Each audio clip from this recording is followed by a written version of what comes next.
people while you are young because you're going in one when you die. These strong words echoed in Laverne Middle School's auditorium during a recent anti-bullying rally. We actually traveled throughout the U.S. putting on anti-bullying rally tours, which teach kids the importance of not bullying, why bullying isn't cool, what to do if you are being bullied, and how to effectively tell someone. Tiffany Love is trying to prevent kids from becoming another suicide statistic. Rutherford County was ranked number 3 in the Tennessee school systems of bullying statistics. So what we've done is with our pledge cards, we make those children sign those pledge cards. We report into them. We talk to their teachers. We talk to their families. And then they let us know what's going on with the bullying situation at school. And that's how we number our statistics. I, Emily Kinzer, promise not to bully, be an onlooker in a bullying situation, or engage in bullying of any kind. These pledges at the anti-bullying rally are just one of many actions being done to stop bullying. For Tiffany, it's personal. She was bullied, then became a bully herself. Growing up in a violent home made her want to fight, but not anymore. Now she wants to help. We also teach about the acronym BULLY, which stands for Because You Lack Love Yourself. And we actually bring out a casket on stage to teach children that their words can actually put someone in that casket. She sees cyberbullying as a big problem. Anytime that you can hide behind, internet and not reveal who you are, you can get away with things that most people would not be brave enough to do in person. But she's not the only one who's working for change. There is nothing that we can do right now in Tennessee to stop somebody from assaulting you. They can bully, they can create lies, they can say anything they want, and there's no repercussions for it. Tennessee State Representative Jeremy Faison has proposed a bill in the House that he hopes will help stop cyberbullying. If it falls under cyberbullying, you can petition the local sheriff, and the sheriff can say, hey, we want to see the ISP server for this.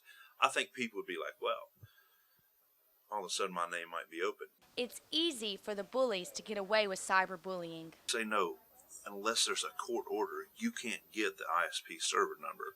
Faison is trying to protect the people he serves. I have constituents at home who have been assaulted, basically, on the internet. He thinks your name should be attached to everything you say on the internet. Now, I'm all about freedom of speech. I will fight and die for the First Amendment.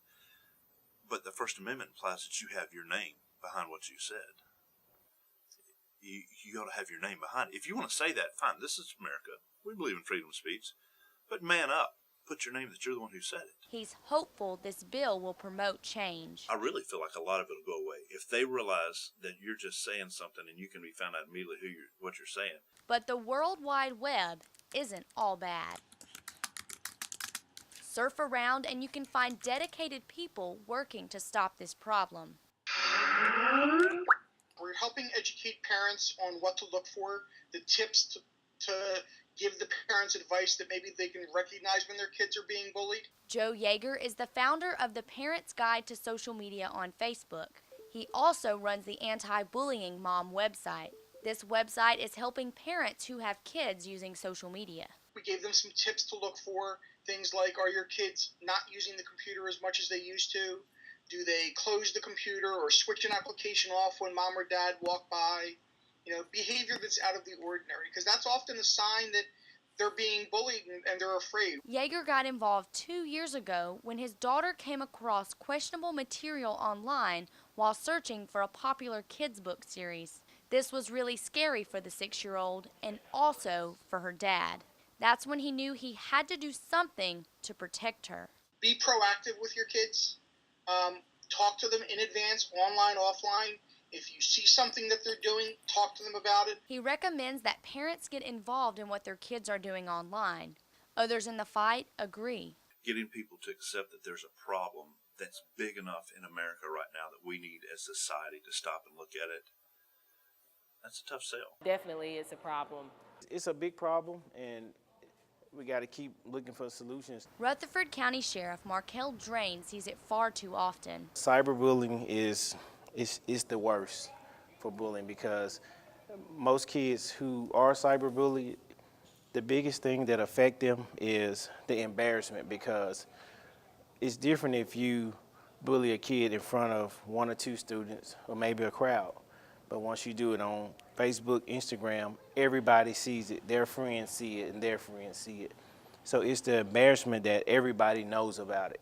So that's what causes kids to go into depression and eventually be suicidal. But the bullies themselves can't be forgotten. Social media guru Dana Boyd recently spoke at MTSU and says they may also be the victims. One of the things people don't realize often is that those who perpetrate bullies, are often themselves suffering abuse, dealing with sexuality issues, dealing with mental health struggles, trying to figure out their own place in things, and they're lashing out. So when we go and punish them, it just further reinforces their feeling that they don't belong, and it makes everything worse. Boyd has advice for everyone using social media. Listen, be respectful, be tolerant of differences, and take a moment to realize that the world is bigger than just your friend group. Anyone can be a victim of cyberbullying, even in the comfort of your own room. If you have or know of someone who's been cyberbullied, let them know they're not alone and that they should seek help. Make a pledge not to be a bully. This is an environment where you can connect to people from around the world. Appreciate that. Reporting for The Bridge, I'm Emily Kinzer.